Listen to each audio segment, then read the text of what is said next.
Hey, Clay Allison from Wicked Edge. Hunting season is right around the corner, and I've got a deer hunt coming up in a couple of weeks, so I want to prep my knives for it, and I thought I'd just take you along on that journey of what knives I use and how I prepare them for the hunt.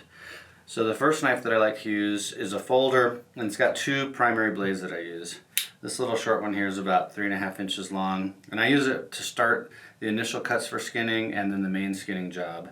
And then it's got a second blade, which is called a hide blade, and it's got a neat feature of kind of a blunted nose here, and it's designed to slide under the skin and then zip along the skin without cutting into any of the meat and without dulling the knife, because it doesn't have to cut through hair from the outside. It's cutting from the inside out.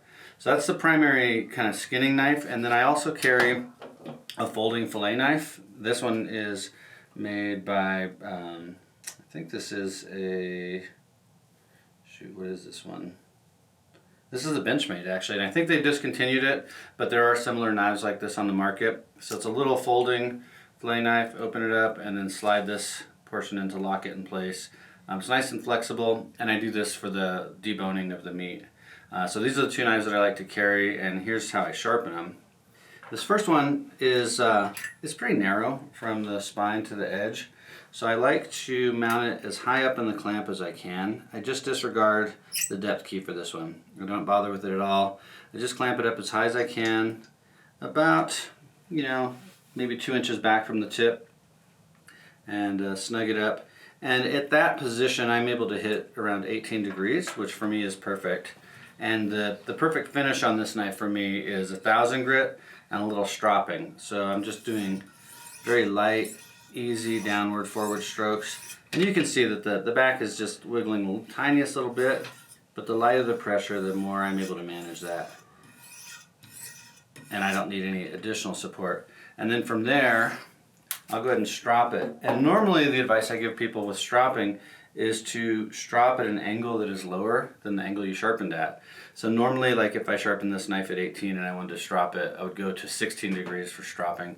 But in the case just of my hunting knives, I actually like to strop them at the same angle that I sharpened at. So this one will be 18 degrees. And the reason I like that is because it kind of creates a very micro convex edge, and that convex shape makes the edge more durable. And that's what I'm really looking for, is a knife that will last all day in the field, without getting dull. And the knives are, they're subjected to really pretty tough wear. They're going to be bumping into bone as I debone the animal. I want that edge as tough and robust as I can. So I'll do actually kind of a lot of stropping, more than I would normally do. And again, at the same angle, which is not what I commonly do for most knives. And then for the other knives, let me just pop this one out and set it aside. This is just kind of typical sharpening, like business as usual. I do use the depth key for this for the repeatability, and I'll drop it in at the highest setting here in the depth key and lock it in place about here. And again, this is also a knife that I like to finish at 1,000 grit and then just strop it at the same angle that I sharpened at. So, I would work through these 1,000 grit stones. 18 degrees is kind of perfect for this one here. So I'll kind of work through here, a downward and forward stroke like edge leading, and then clean that off and strop at the same angle.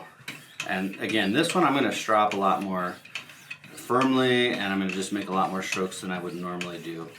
And I'm trying to round that very apex of the knife over just a tiny bit and get a really nice apple seed shape or convex edge there. And then for the hide blade on this one, what I like to do is lower the angle quite a bit, because it's not running into as much kind of abrasive or tough materials, because it's cutting from the inside out. It just is able to support a much narrower bevel. So on this one, I'll do the same process but at 15 degrees, so that it's a very narrow bevel, and it just lasts all day. So I have no trouble with that one at all. But that's what I like to do on my hunting knives. I know that there's a lot of different configurations or different types of knives people like to use in the field, and this is just what I have come to like over the years. But I do think that the basic concept of 1,000 grit plus stropping. In this case, I'm using the 4 micron strops. So 1000 grit plus a lot of stropping at the same angle you sharpened at works really well.